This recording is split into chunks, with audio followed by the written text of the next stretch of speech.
Audio Jungle.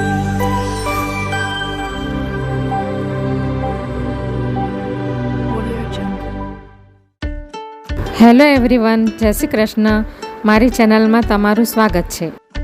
આજે હું instant ઝડપથી બની જાય તેવા હેલ્ધી અને ટેસ્ટી ચોખાના લોટના વેજ પુડલાની રેસીપી શેર કરવાની છું. આ રેસીપી કોઈપણ ઝંઝટ વગર સવાર સાંજના નાસ્તા માટે બેસ્ટ ઓપ્શન છે અને ઝડપથી બની પણ જાય છે અને ટેસ્ટી પણ લાગે છે. તો આજે હું ચોખાના લોટના પૂડાની રેસીપી શેર કરવાની છું. તો એના માટે એક બાઉલ જેટલો આ ચોખાનો લોટ લઈ લીધો છે મેં, અને એક આ નાનો બાઉલ દહીં લીધું છે, થોડું ખાટું છે, અને આ 2 થી 3 ચમચી કેપ્સિકમ ઝીણા કાપી લીધા છે, અને એક નાનો કાંદો કાપી લીધો છે, અને આ એક નાનું ટામેટું, અને આ કોથમીર છે, અને આ બાકીના મસાલા ધાણા જીરું અડધી ચમચી, ચાટ મસાલો અડધી ચમચી, સ્વાદ અનુસાર મીઠું, અને આ અડધી ચમચી જીરું, અને આ થોડી અડધીથી પણ ઓછી ચમચી હળદર, અને બાકીના ઇન્ગ્રેડિયન્ટ્સ હું પછી નાખીશ. તો સૌથી પહેલાં આપણે આ ચોખાનો લોટ લઈ લઈએ.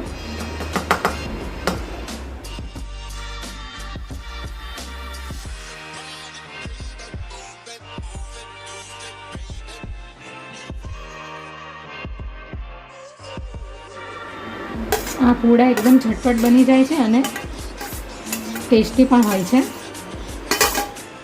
અને સવારના બ્રેકફાસ્ટમાં એ બેસ્ટ ઓપ્શન છે. હવે અડધી ચમચી આદુ અને મરચાંની પેસ્ટ છે, અને અડધી ચમચી આ કાળા મરી છે. હવે આપણે મિક્સ કરી લઈશું.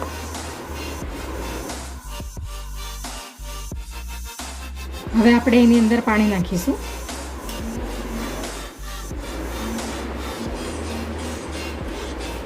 થોડું થોડું પાણી નાખીશું આપણે. તમે આની અંદર દૂધી પણ નાખી શકો છીણીને.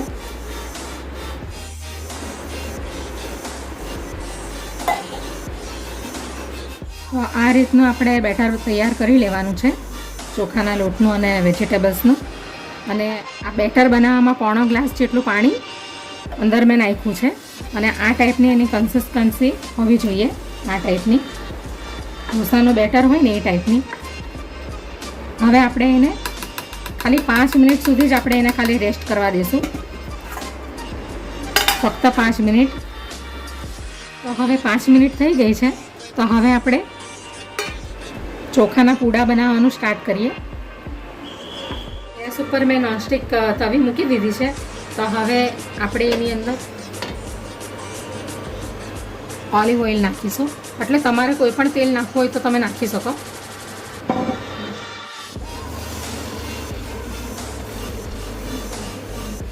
હવે આપણે એને રાઉન્ડ શેપમાં કરી લેશું.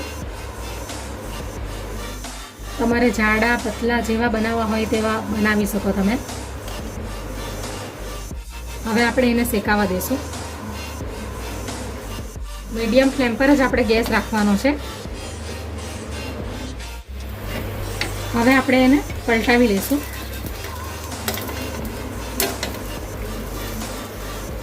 હવે આપણે એને બીજી સાઈડે પણ શેકાવા દઈશું. થોડુંક ઉપર આપણે ઓઇલ નાખી દઈશું. આપણે એને બીજી સાઈડેથી બી પલટાવી લઈશું. તો હવે બંને સાઈડેથી શેકાઈ ગયા છે પૂડા. તો હવે આપણે એને ડીશમાં કાઢી લઈશું.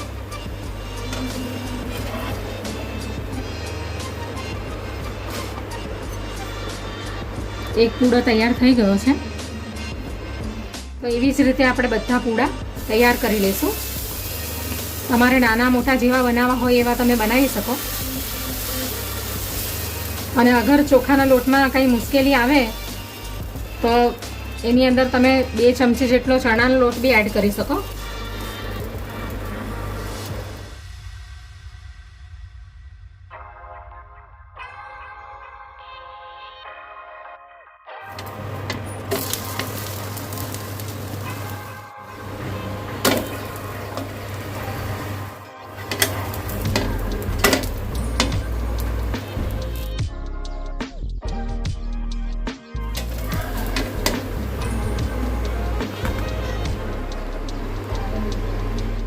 હવે ચોખાના લોટના પૂડા તૈયાર થઈ ગયા છે.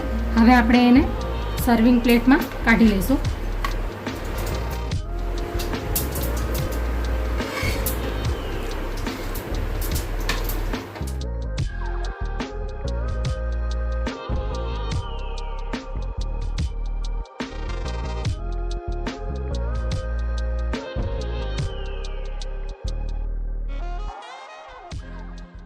Audio Jungle.